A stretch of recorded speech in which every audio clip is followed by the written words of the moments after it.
Hello, and welcome to the Comic Conspiracy, episode 39, the first episode of 2012, the year the world is destroyed. Hi. I'm Ryan Higgins. I'm Brock Sager. Hello, Brock. Hi. How was your new year? Spent it at El Camino Hospital. Nice. Yeah. I'm sick as a dog. You were at hospital, so... Hey, great start to 2012. Great start to 2012. Yeah, so pardon me if I'm a little rough around the voice box right here. It's going to be an interesting podcast to try to record.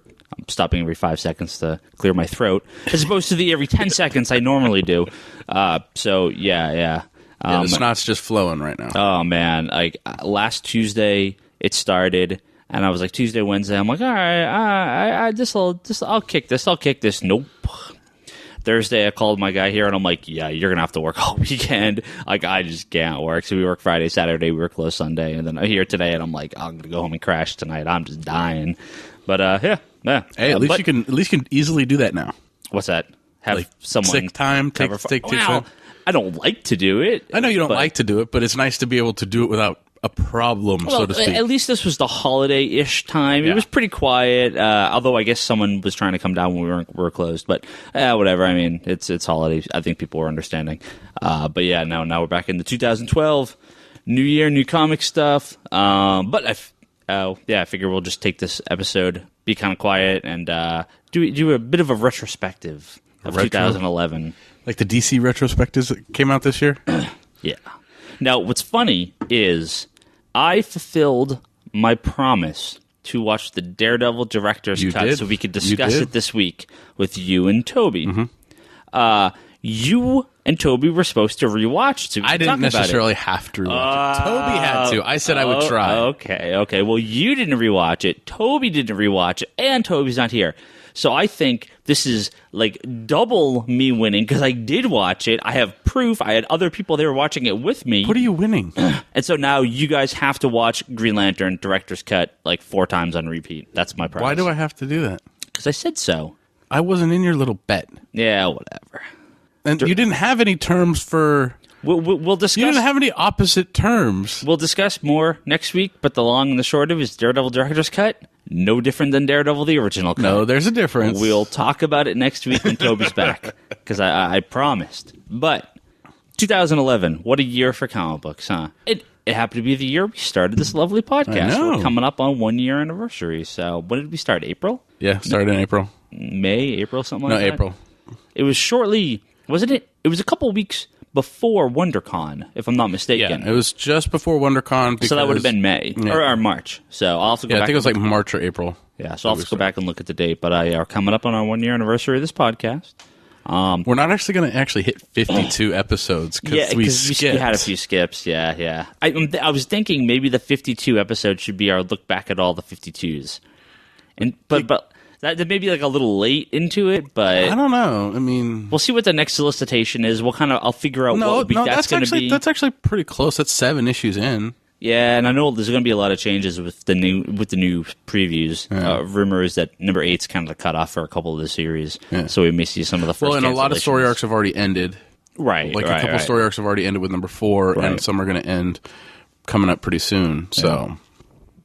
I think, Brock, you had a list of some notables of 2011. Well, it's on the blog, but I can announce it here. Yeah. Well, you did more research than I did. I didn't even do research. I just sat down on my computer when my son was asleep and my girlfriend was out, or I was alone for like enough time to write this. So remind me what happened the last 12 months because I can't remember what happened yesterday. So, well, the Comic Conspiracy, the store itself, turned 18. Correct.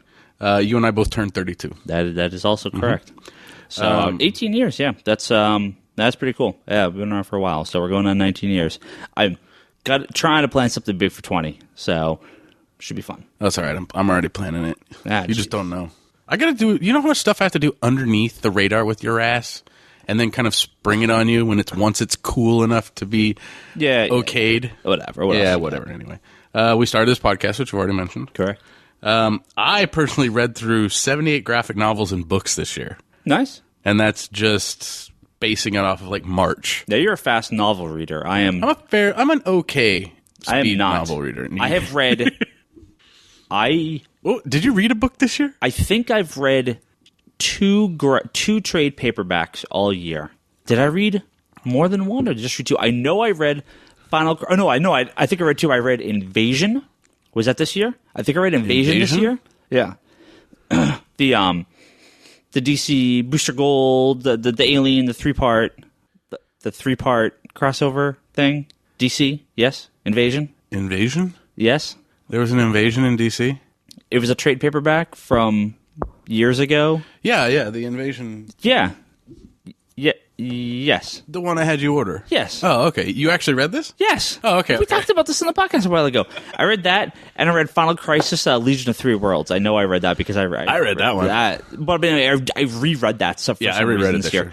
And did I read any other graphic novels? Like I read so few collected editions. I don't remember if I ever read any more. I must have read at least one or two more, but I read so few. So 87, that's a lot. No, 78. Or 78. That's also a lot. Yeah. Well, I mean, it includes getting caught. Some of the highlights for me personally from there was I read 3 of the George R. Martin Song of Ice and Fire books. Oh, cool. Day Tripper, which I can't. This is last year. I can plug that shit.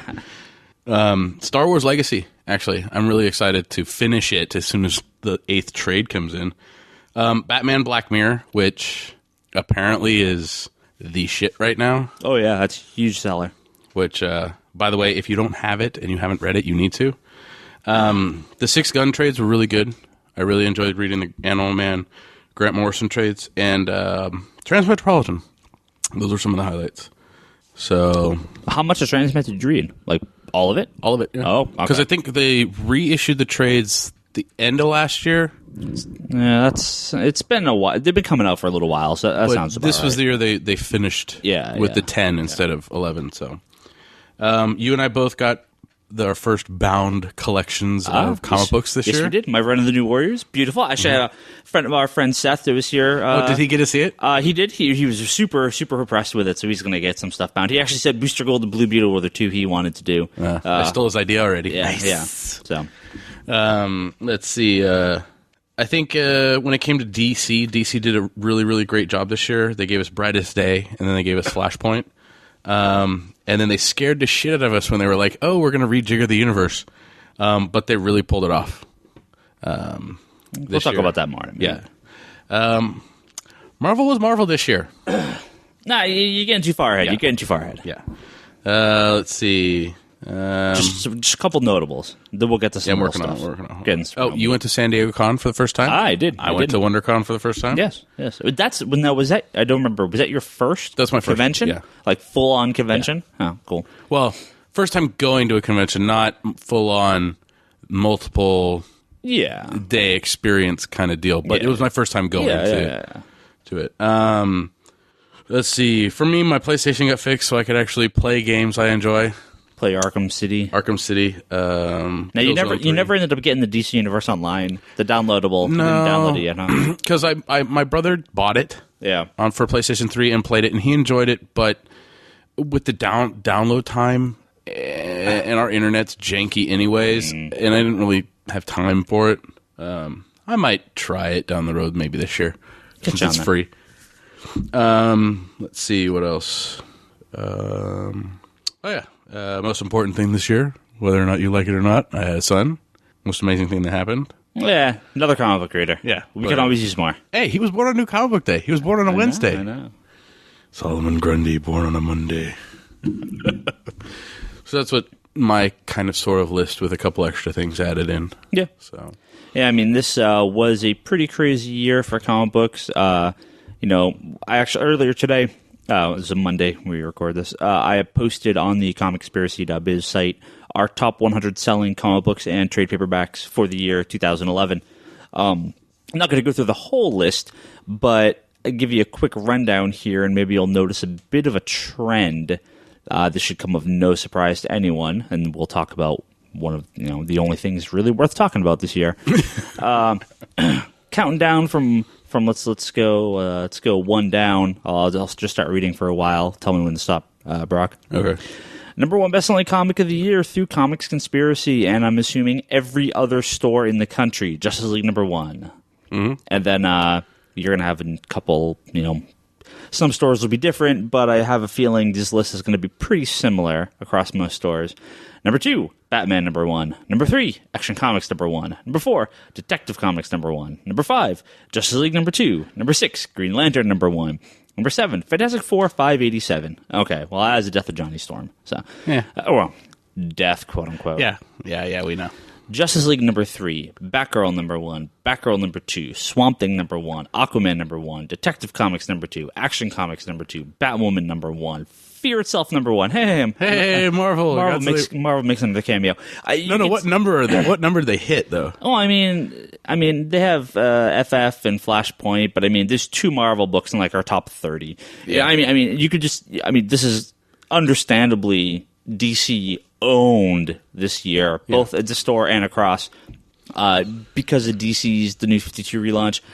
Comic sales, they actually bumped up the entire comic sales for the year. So comic sales are higher this year than last year, which is usually doesn't happen too often. Like on a unit sale, which hasn't happened often in the last handful of years. So the big story this year, at least, absolutely that's just single issues. This is single issues, right? We won't have trade sales till later, but the biggest story, whether you like it or not, is the DC New 52. Yeah. This was a completely revolutionary idea from DC. Well, I don't want to say it was a revolutionary idea from DC. It was something they've actually done a couple times before. However, it brought sales through the DC universe up to a level that they have not, that no comic has been in years. Yeah. This represents the best-selling increase in a whole line of comics probably ever. And it brought sales, at least for Justice League and some of the other number 1 issues, up to numbers we haven't seen since Civil War and Identity Crisis and Infinite Crisis. And those are some high watermark books for the last couple of years, the last decade, basically, since 2000 for comic books. A lot of people feel, comic book market is dying. And you could say this is a stunt. Clearly it is to a degree. But I think the long-term ramification of this is going to be higher sales across the board for DC. It brought their line down to a much more manageable point. They're publishing many fewer titles. Many now. Fewer titles? Yeah. They're publishing fewer titles than they were before. And we're even seeing Marvel in this most recent solicitation we talked about a week or 2 ago. They are sort of matching them. They have dropped a large number of their titles. Well, they're almost half the line. Well, not really. They're probably publishing about 40% less on a pure number basis than they were before. But it's a step in the right direction, and it'll be interesting to see how Marvel responds in 2012. Yeah. But whether there's obviously I feel bad because I don't get to pay as much attention to the independent stuff as I used to. Really, as much attention as I used to. A bit of I want to, and a bit that I just can't. I just don't have enough time to read everything. And when the DC and Marvel is such a prevalent aspect of the day-to-day operations of the store, at least through here, some stuff does kind of slide by me. So, I do want to try to catch up on some indie books that I've been slacking on. But it's for now I'm fully in that DC superhero camp. We'll see. We'll see if something grabs my attention going into the next year. There's been some cool stuff, but I think from a sales, again, a lot of the stuff in this podcast, unlike Charlie's podcast where they talk about the books more, we tend to talk a little more behind the counter on this podcast, and the DC is the only story that really mattered this year. Yeah. Well, it's for you single issue wise. I know most of your picks for the year, if you had to pick a top 5, would be majority of them DC titles. It'd be DC and Vertigo across the board, probably. Yeah. So what are your high picks for single issues this year? We'll get to that. Get to that? Yeah. Okay. That's coming. Well, let's Brock, hit me with some DC 52. What's your feeling now that we're a little bit into it? You were kind of half Marvel, half DC. Now you're pretty firmly DC. I know you've cut a lot of Marvel. See, the description, I think I mentioned this earlier, the description I used with one of our customers is Marvel for me is an old girlfriend, where like, yeah, whatever, she's there. I'm over her. Like it doesn't bother me anymore. Like I'm so beyond, it doesn't matter. Like occasionally there's something interesting, but most of the time it's like, yeah, whatever. I just don't care. For you, and I know a lot of customers that I talk to, this is a girlfriend you've broken up with really recently. Yeah. You still hate her. That venom is still there. Yeah. And you're like, oh, fuck that bitch. Oh, God, I can't stand her. So, like, I'm way past that. Well, I think that for me, I think just this year, because I came back 4 years ago, and you remember when I was here about 4 years ago, I was Marvel heavy completely. The sad thing was, I think when I came back, Green Lantern had just started back up by Johns. It had been out for a little while, but you were in the early years of it, yeah. But I didn't even start until I think it was Rage was when I kind of jumped on, which was like issue 30 something. But I'd been around for about a year before that. But like I was very, very Marvel heavy, and then over the years it's just been gradual and gradual. I think this year though was the pinnacle kind of, why am I getting this book? Do I care enough about this character? And it's across the board for all titles. It just happens that Marvel has majority of the stuff that I cut out. But I think I can see the girlfriend analogy working, because it's like, you've liked these characters, you've really enjoyed it. Like, I'm not reading X-Men anymore. And I mean, to me, that's like, what the hell's wrong if I'm not reading X-Men? But I can't get behind any of it with all the stuff that they're trying to do with the X-Men. And Schism didn't build up enough for me. I liked where they were going with Messiah Complex, and what they did with Age of X was a cute little side thing, and what's been going on X-Men Legacy has been interesting. But when they decided, let's split the teams, all I kept thinking about was, okay, blue and gold, blue and gold, blue and gold, blue and gold. And to me, it didn't really fit, because we've done this before, we've seen this before, where the teams there's two teams, but they're two teams now with different leaders. But we've seen that before with Professor X and Cyclops, So I think for a majority of them, like Marvel recent breakup people, I can understand that kind of hate, because there's characters you've enjoyed for so long that Marvel's no longer giving you anything to stand behind. Like, you can't say, oh, did you read the last issue of Wolverine? Or did you really read Amazing Spider-Man? Like when you come out with DC, though, it's like you can walk up to somebody and say, here, read this. It's really good. Now, I do have to say, there have been, in the last couple of weeks, I did read both an X-Men and a Spider-Man book that I actually really, really like both of them. The most recent issue of Amazing Spider-Man was just it was just an all villain versus villain fight with the Sinister Six versus the, what are they called? The Imperative or something. I can't remember what they're called. It's all like super smart guys that have been popping up over the last few years. That was actually really fun. And the most recent issue of Wolverine and the X-Men. Something about that book is it is really wacky, and I'm really liking Wolverine and the X-Men. Again, it's kind of got some cool Jason Aaron stuff, but it's really different. I haven't liked his Wolverine. I haven't liked some of his other stuff, but I have been liking Wolverine and the X-Men, so I'm really curious to see where they go with that. Because Dupe's on the team. There's a new baby Krakoa, the freaking mutant island thing that killed the original X-Men. There's just a wacky ass group of people. There's Quit and Choir, one of my favorite X-Men Grant Morrison created, Kid Omega. Oh man, it is a cool group of people, and I really hope they do something. I hope it just doesn't become another X-Men book, because it's really wacky. And I actually really been enjoying that. So you've been away from X-Men for so long that it's nice to kind of come back. And I think I still read them. I just don't care about them normally. Yeah. But you mean you're reading more to be knowledgeable rather than... I mean, the last X-Men books I bought, and really the only X-Men books I've bought since I first started collecting comics, was the Grant Morrison run and the X-Force / X-Statix Peter Milligan run. I mean, those are literally the only X-Men books I own. And X-Men, what is it, 185 or 193 or something like that, when Firestar first appears in the Marvel Universe. I own that too. What is your obsession with like fire chicks? I own all the as many of the appearances of the New Warriors as I possibly can. Yeah, but like in the Marvel Universe, you like Firestar. Firestar. And in the Firestar, DC, Starfire, and Firestorm. If there was a character named Stormfire, I would like them too. I'm sure I would. That's the character you should have created for DC Online. Stormfire. Oh, that's a great idea. Maybe I should. Yeah, Firestar, Starfire, Firestorm, Stormfire. There needs to be a Stormfire character, and they need to be awesome. Because if they're bad, I'll be disappointed. So no, I mean it's Marvel. We are hopeful that they give us something, but I think that a lot of people. I mean, there's still some fans of it. Don't get me wrong. I mean, people are But this isn't the bash on Marvel part of the episode. This is the what's your new 52? What are you digging? What are you liking? What's your feeling now 5 months in? Oh, for the new 52 stuff? I mean, just what are you thinking? What am I thinking? Throw some thoughts out so we can move on to the next subject. Jesus Christ. Eat it. I think it's pretty interesting going into the month 5 because we've already finished the Aquaman story. The first story arc's done. Little weird. It's paced a little bit like an Amazing Spider-Man.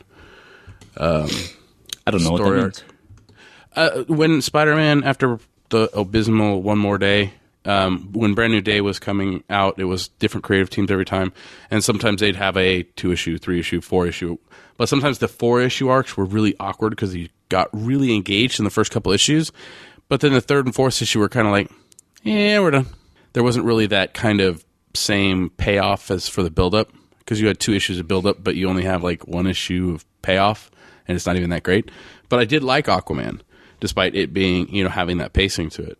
I think we're seeing, at least with the crossover from Vertigo with Swamp Thing and Justice League Dark, that these characters do work in the actual universe versus being in the Vertigo universe, so to speak.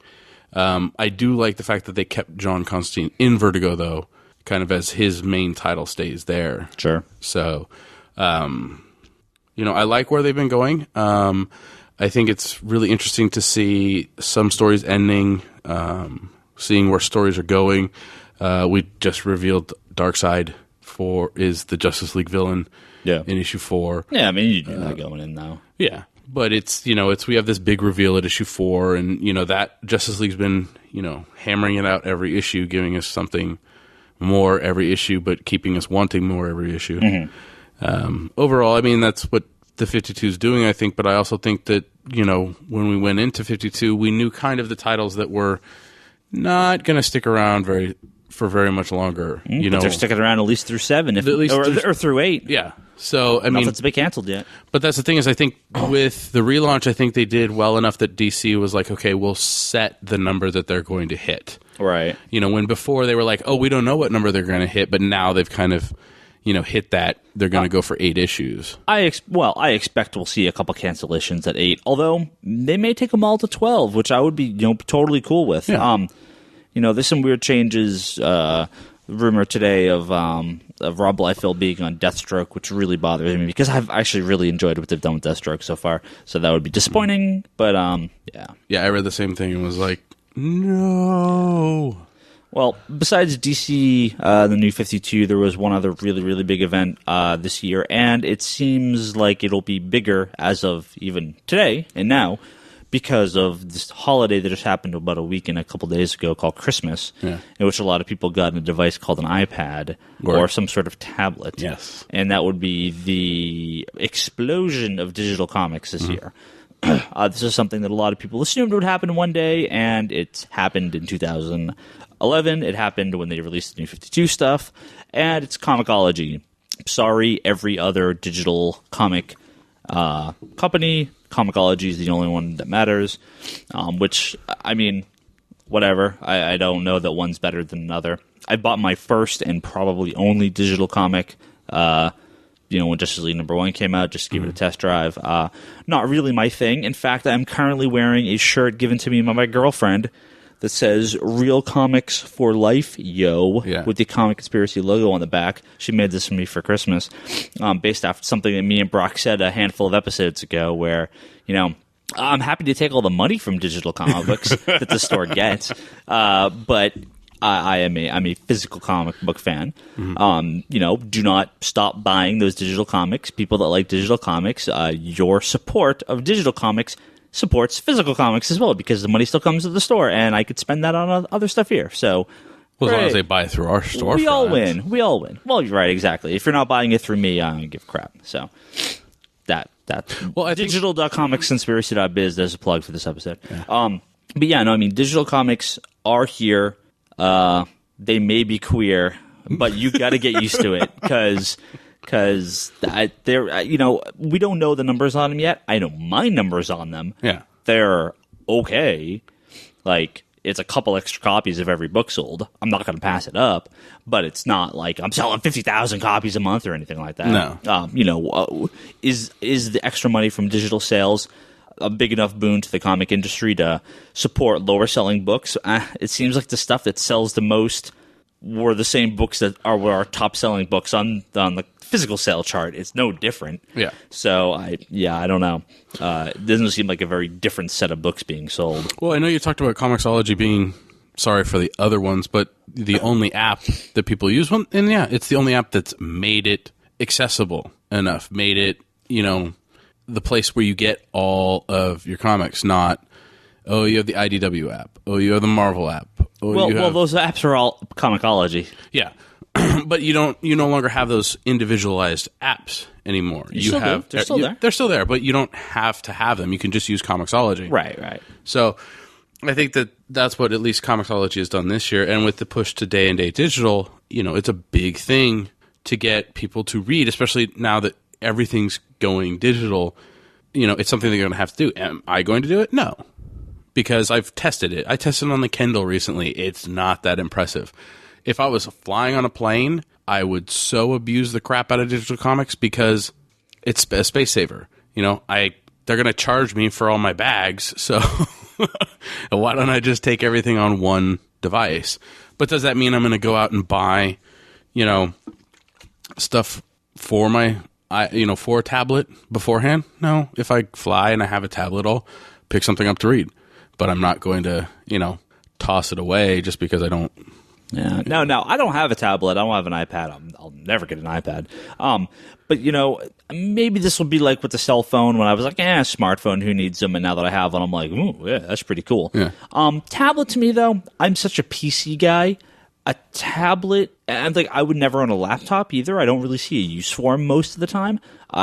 So having something that's your phone, a tablet, a laptop, and a PC. I get the phone, I get the PC. I don't get the laptop, and I don't get the tablet. They can't be powerful enough. They do certain things, but it's like I'd rather just have my PC. I'd rather just have the phone. I don't need something in between. I don't see the use of it. Well, I think there's too many in betweens. Like you're saying, a tablet versus a laptop, and desktop, and smartphone, and all that. I think the problem is we record on a laptop here. But we record because it's convenient to plug it into a laptop. Yeah, I mean, this is convenient here. It is literally the only time I use a laptop. Yeah. I could put it on my PC if I had to. It's just we had a laptop, so I'm like, I'll just record on this thing. Well, you don't really travel that much either. So even when I do, I have my phone. I don't need a tablet. I don't need a laptop. Do you take books with you when you fly? Comic books. Like actual single issues? No. Or is that when you actually trade? I read Superman, Legion of Superheroes, the Jeff Johns, Gary Frank graphic novel. I read that as well. That was on my flight to LA. I read that. Oh, yeah, so good. 3 books this year. 3 books. 3 trade paperbacks. Probably 96 pages total. Yes. I don't know how are you such a non-graphic novel person? You're so ingrained in single issues. Because I read everything new. Yeah, but what if you have missed something? Would you get I don't miss things. What am I missing? Did you read all of Red Fract or Red Wing? No, but I'll read the issues. And they're on the wall.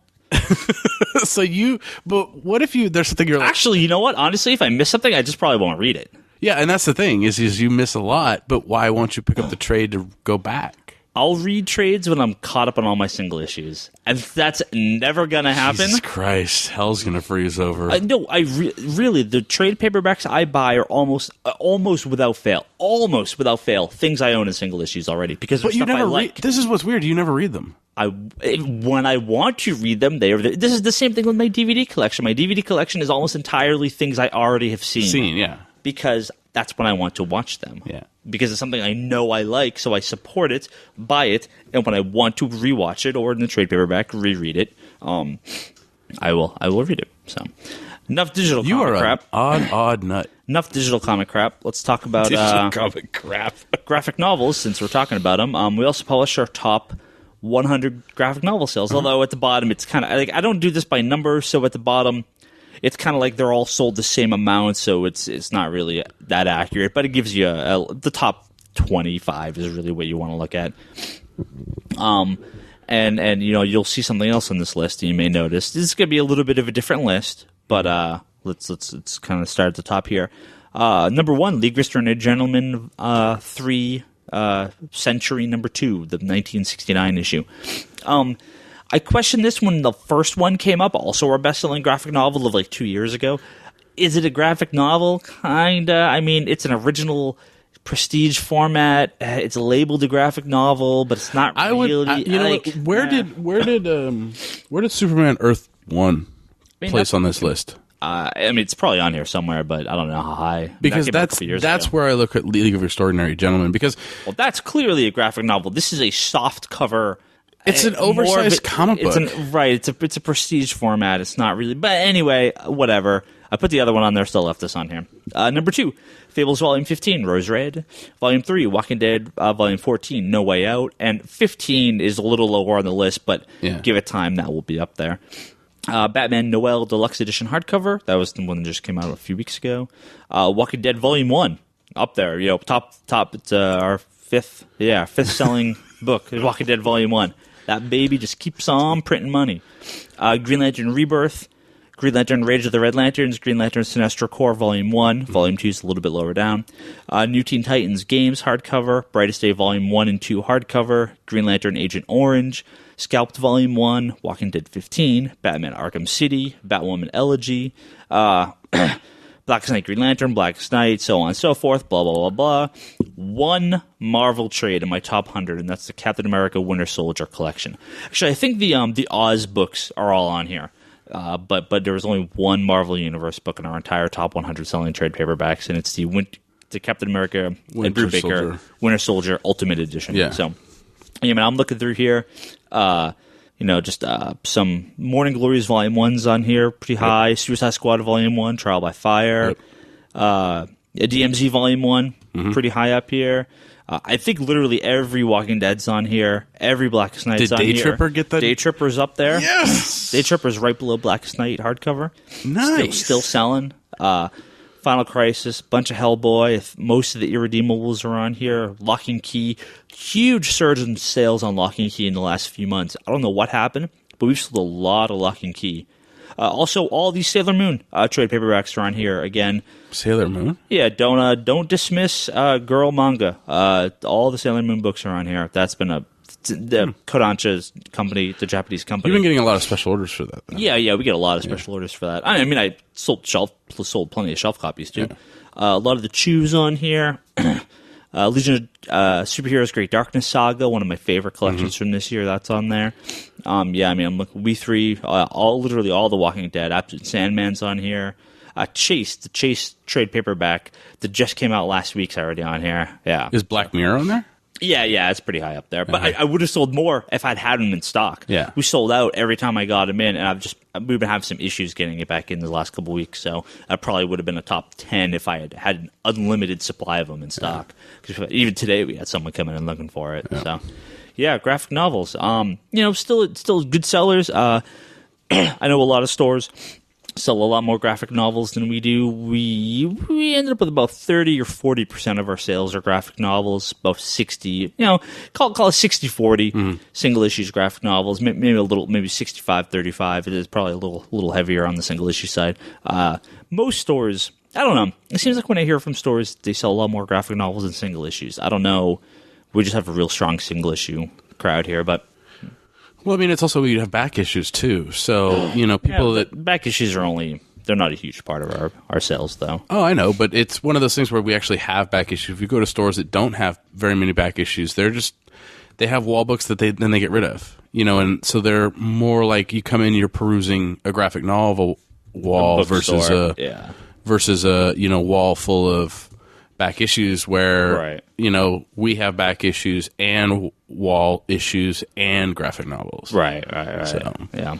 I mean, it's good stuff. It's always interesting to see what sells a lot in the graphic novel format. It tends to not be a lot of the same stuff that sells the same way in the single issue formats. I mean, it's a pretty different list, although we won't know because a lot of the stuff is the New 52. Mm-hmm. We won't know this till next year's list.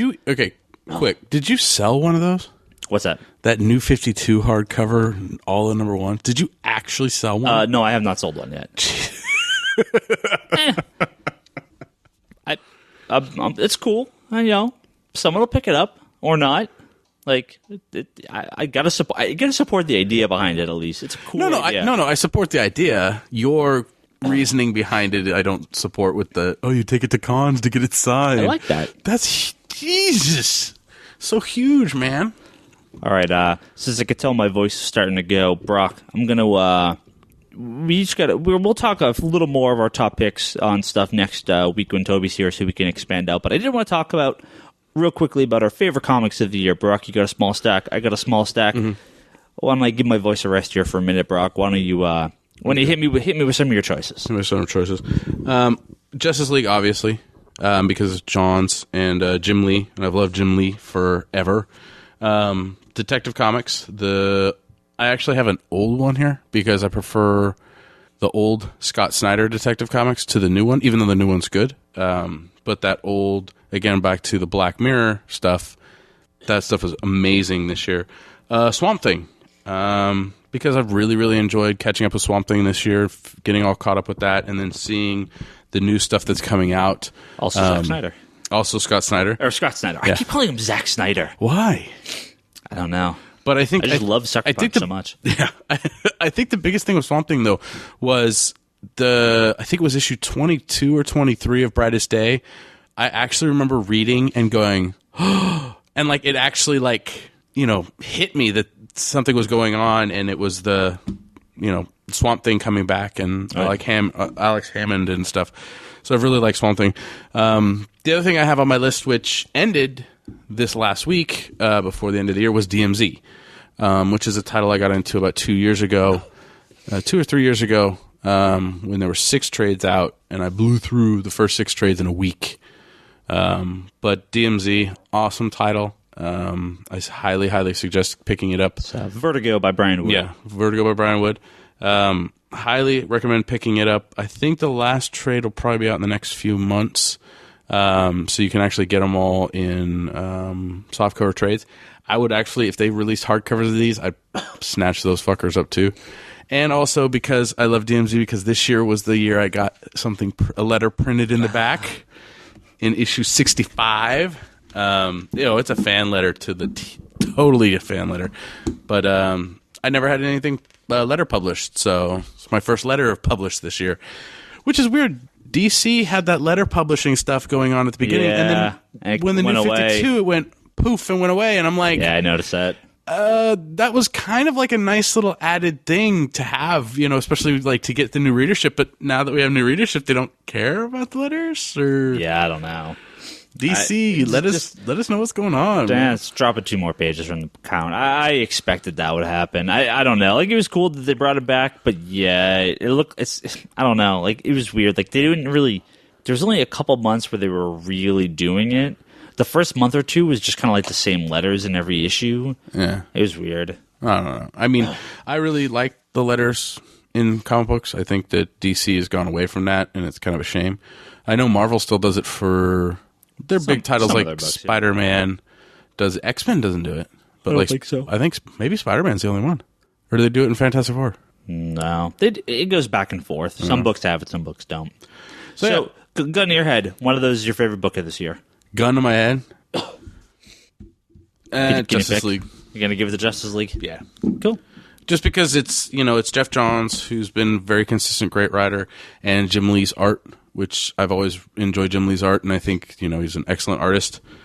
Hopefully we get a decent chunk of stuff from him, and I think he's learned a lot in the past couple of years with the DC Universe Online stuff, and his own artistic style, being able to put out a certain amount. Now I think he's a little more matured in, I can only do this, so I'm only going to do this. I'm not going to overwork myself. So those are my kind of top things. No special cool. Order.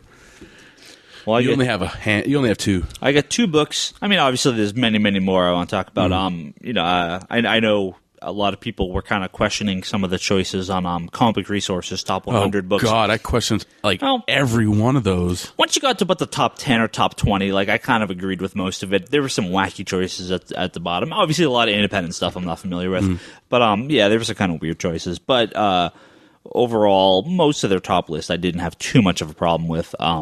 Ultimate Spider-Man, I think, aside. Their number one pick was Daredevil, and as far as a Marvel book goes, I wouldn't really disagree with that. That is But is that the top book of the year? Mm-hmm. If you're a big Marvel fan, yeah. I mean, it's a pretty damn good Marvel book. It may...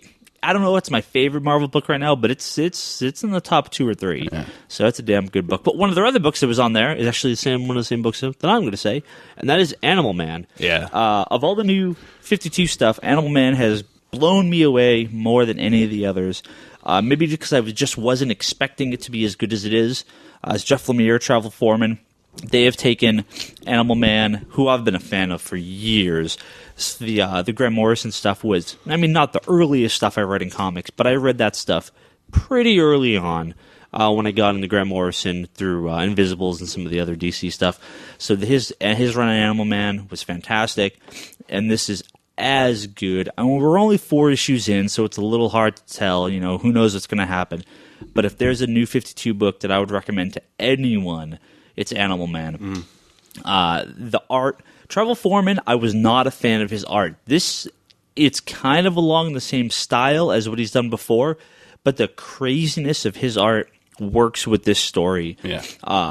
And Jeff Lemire, again, I've not read Sweet Tooth. I know a lot of people really like that. I do need to start checking that out. So I was pretty much, with the exception of what was the Superboy and a couple other books he's done, I haven't read a lot of his work. Again, just absolutely blown away. It is horror. It is crazy superhero mixed with just over the top the Alan Moore Swamp Thing vibe of what they've done, taking the red, which is the life force of living beings, the green, which is in Swamp Thing, which is the life force of all the plants, mixing in the rot, which is kind of basically the life force of death, if you will, the death force. And there's going to be some crazy stuff coming up in Animal Man and Swamp Thing, and I'm really excited. Well, back to Animal Man, a lot of people say, read the Morrison, Animal Man, so on and so forth. But Animal Man has been really prevalent in at least Identity Crisis. He came back into the DC universe. He came back with 52.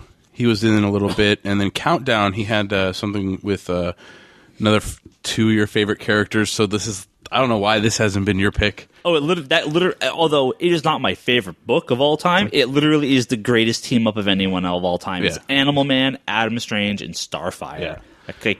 This book was written for me.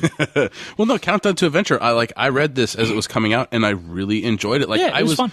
I really liked Animal Man. In this one, he's portrayed as Starfire sitting there, walking around all hot, and he's like, whatever, and his wife's like, but you're walking next to Starfire. He's like, yeah, but I'm married to you. So what's the problem? Yeah, no, they did a really good job with it. But this is this Animal Man. It definitely is the much more human element. They've done a good job of really humanizing him, making him very relatable with the kids and the wife, but still having that crazy Vertigo style of horror and suspense. And we're only 4 issues in, so I really want to see where they go with this. Yeah. But your next one, but. Gun to my head, I think I have to pick Batman Incorporated as my book of the year. Grant Morrison, who, no surprise, anyone listening to this podcast, everyone knows I'm a huge Grant Morrison fan. And what he's done with Batman Incorporated is taken every plot point he's worked on since he started Batman, going back to the Batman and Son arc, going back to Jezebel Jet, going back to... all the Man Bats, and he's taken them all. And this book has issues with inconsistency. Upon rereading, because I did reread these all over the weekend, I actually found I liked issue number 8 better than I did the first time through, which is the one where they're in the Internet 3.0 with the weird computer-generated art.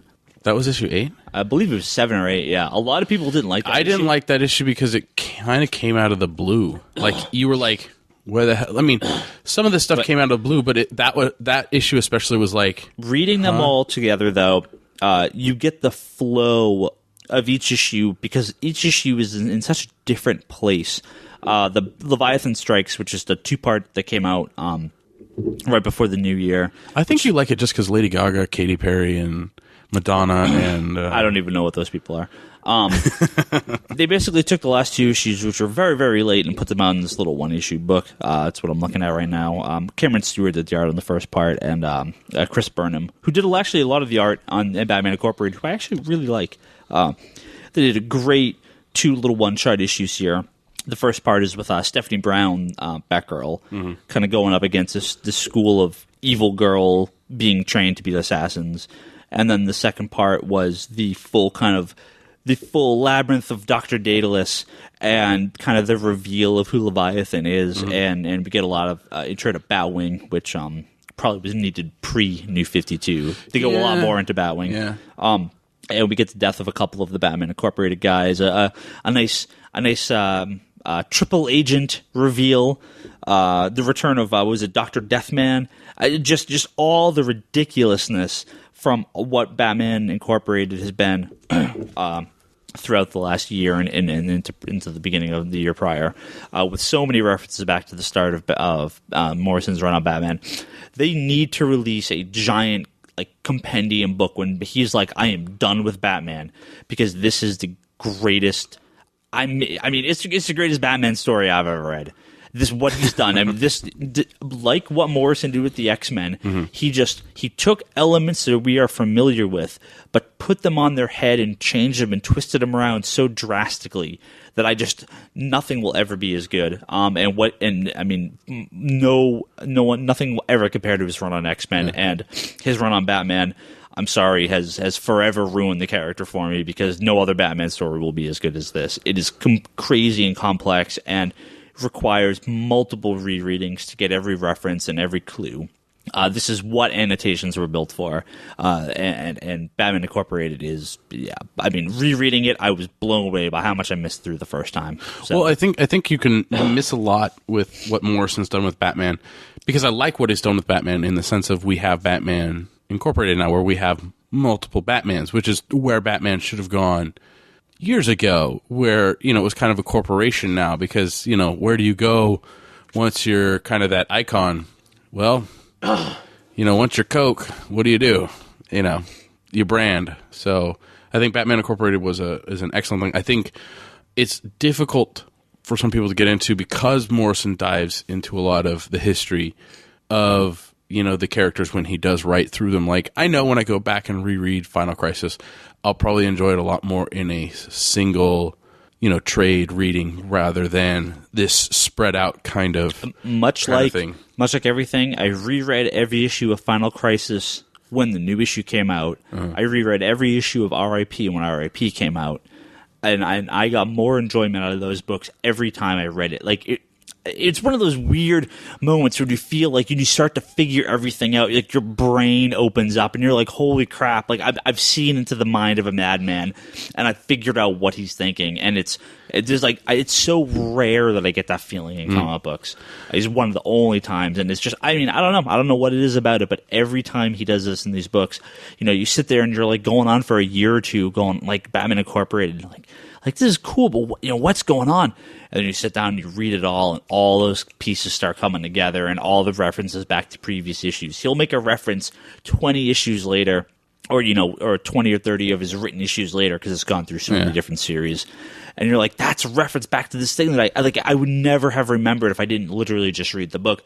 And now all these clues start to make sense, and this like the labyrinth of Daedalus. These books are literally a mystery within an enigma within a puzzle, or whatever the hell. So where the hell was the Riddler in the whole time? You know what? That's what actually I like so much about these books. It's not generally. Yeah. Joker and Riddler and Two-Face and Penguin. Catwoman's in it, but she's more of a good guy. It's a lot of the League of Heroes, so it's a lot of really obscure Batman characters. It's Knight and Squire. You have Talia and Damian, and you have some more standard Batman characters. But Dr. Deathman and Dr. Hurt and Dr. Dadius. Am I saying that right? I have a question. What's with all the doctors? Well, that's what I was going to say. Yeah, there's a hell of a lot of doctors in here. The Internet 3.0 and the cyber terrorists that come in through there. Just total ridiculousness. The St. Hadrid's girls' school of death. Just the craziest crap, and it's not the characters we've all seen. And this is something we've seen so much in the New 52 is that there's new characters, and you don't need the same. You don't need to keep going to that same well every time for the same villains over and over and over again. Well, I think that's what also made Black Mirror so amazing was that we didn't touch on main characters. There was Leviathan, which was the not the Leviathan that Morrison was talking about, but the Leviathan that is, arms dealers, drug dealers, whatever, that kind of group of people. And then there was the, what was it? Then it's Gordon's kid comes back. Characters that, we aren't really like Joker or Penguin or somebody, who's outlandishly crazy. It's more kind of like, it's a Leviathan could have just been a gang. So on and so forth. So I think that it's nice that we've gotten away from those characters, but I think at the same time, I think that's the appeal of like the Dark Knight currently that Fitch is writing. Yeah. Where, you see Two-Face, you see Joker, you see this white rabbit chick, and you're like, what the hell is going on? And it's, spoiler alert, but the end of the last issue. It's Lord Deathman, not Dr. Deathman. Sorry, Lord Deathman. And Daedalus. Dr. Daedalus. But you get back to like Batman Dark Knight that, is number 4 came out, and that has all those characters that we love and enjoy in it, and the end is Scarecrow. Right. So you have kind of, a good solid, we're branching out with Morrison's kind of crazy, wacky, look at, non-major characters, and then you have, Scott Snyder dealing more of like the gangs and like your relative, so on and so forth. And then you have the Dark Knight, which is giving you the characters that you love and enjoy, in a different way. So it's nice that we have that, I think, now with DC. But we'll see what's going to happen with the rest of the year. Yeah. 2012 seems to be like an interesting year. Obviously, a lot of digital comics would be a big part of it. Can DC keep up what they've started with the New 52? Will Marvel's new books, can they answer back? Will the X-Men Avengers crossover be huge, or will it just be another Fear Itself or Schism or whatever that no one cares? Secret Invasion that's just sort of like, Wasn't there a Chaos War in there? It's the thing that happened. Will we see, another independent company come up? Image has a lot of new stuff coming out. Vertigo, Vertigo's part of DC, but they have a lot of new books coming out. I'd love to see one of these guys get out there and really start to kick some ass and get some really big books. And we had some good new independent books coming out in 2011, but I think especially in the last half, DC just was such a predominant force. We just haven't seen. I'm going to say one of our. It was pretty.